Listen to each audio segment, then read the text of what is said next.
Well, hello everybody, and welcome back to the channel. It's Mike Brown here with Remax in Toronto. Clearly, I am running out of interesting scenes to sit in front of while I film these episodes. Anyhow, yes, it is officially a seller's market. Hey, if you caught the first episode this year, I'd indicated that the inventory levels had fallen pretty substantially throughout the holiday season, and that the buyer sentiment had turned a little bit more aggressive, shall we say. The market was again favoring the seller. Now, we're not quite in the same market that we would have had back in April of 2022, when most industry experts would indicate that that was, in fact, the peak of the market. But nonetheless, inventory has fallen and the market is again favoring the seller. Last week, a news article appeared in the media about a house that came for sale in the Erin Mills neighborhood of Mississauga.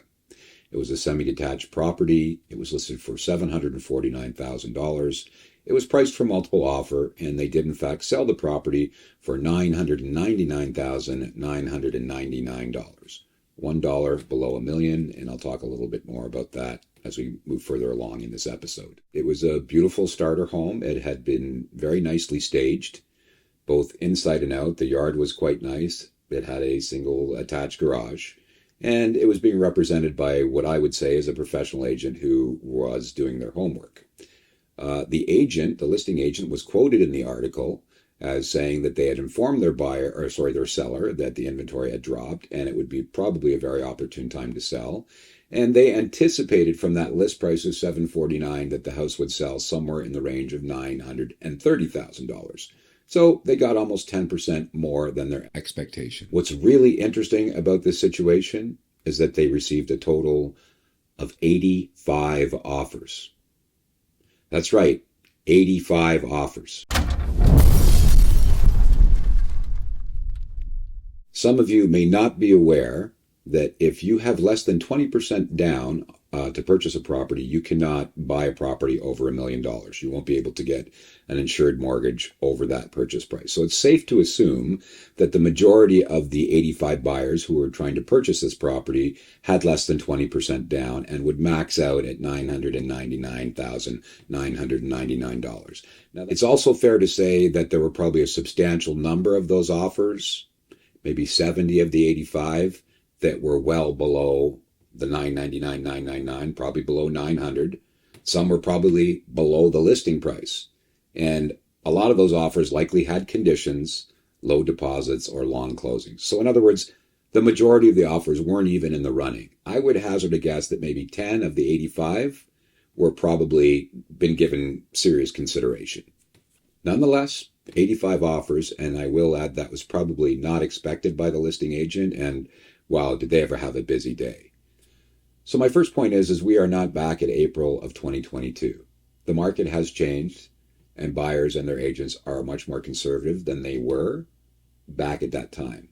There's more optimism perhaps than there was when we had a ton of inventory on the market through the months of September, October, and November, but we're still not back at April 2022. Yes, it's a seller's market, but don't be confused. We haven't gone back in time to that point. As a matter of fact, if this property had been listed back in April of 22, I would hazard a guess that it would have sold for much more than $1 million. And it probably would not have taken 85 offers to get it to that point.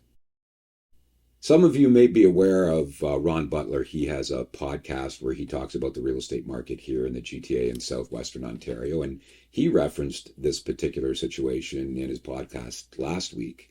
And he posed this question: is it time to get rid of these crazy multiple offer scenarios? It's a good question. I look at it a little bit differently, though.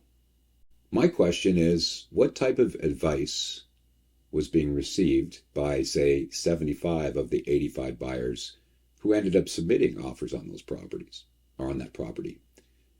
The buyer who decided that offering below the asking price was a good idea, or having multiple conditions, or a low deposit, or a long closing, or not looking at the recent sales in the past 9 months to see that, in fact, similar properties had sold over $1 million. There is recent sale data that's available to all of us. If we're on top of things, we understand the trends that are affecting the marketplace, the supply and demand dynamics, and whatever geopolitical issues exist that may create uncertainty or certainty in the financial markets. So, again, it's not rocket science here. My question is, what type of advice were the other buyers receiving? My second point, I believe there's a lot of starving realtors out there.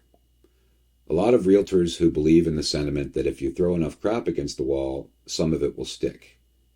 And I'll go one step further saying that the clients that they represent probably are not completely aware of that philosophy. Most of them probably thought they had an opportunity. They just never got the information that allowed them to make a good decision.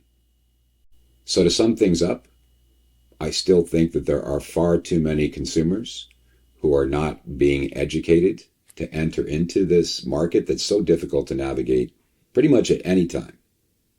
And they're getting information from part-time realtors who don't do their homework, and they just feel, hey, this is an opportunity to make a big commission. Let's give it a try. Time for the inventory story. Really nothing much has changed in the last 2 weeks. The levels are remaining pretty steady, not seeing any dramatic increases. I guess the real question will be, what does the market look like after the March break? Because I have a feeling that a lot of realtors are advising their would-be sellers to wait until after the March break to get their houses on the market when the weather is more favorable. I'm not so sure that's a good idea if you can go out there and get 85 offers on your property today. Anyhow, let's get a look at that inventory story.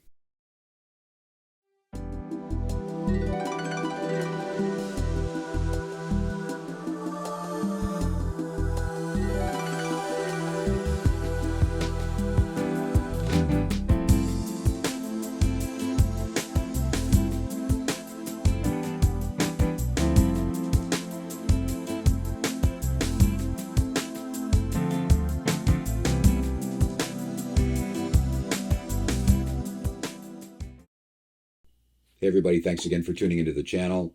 I greatly appreciate it. And until the next episode, this is Mike Brown with RE/MAX, uncovering the real state of real estate here in the GTA and Southwestern Ontario.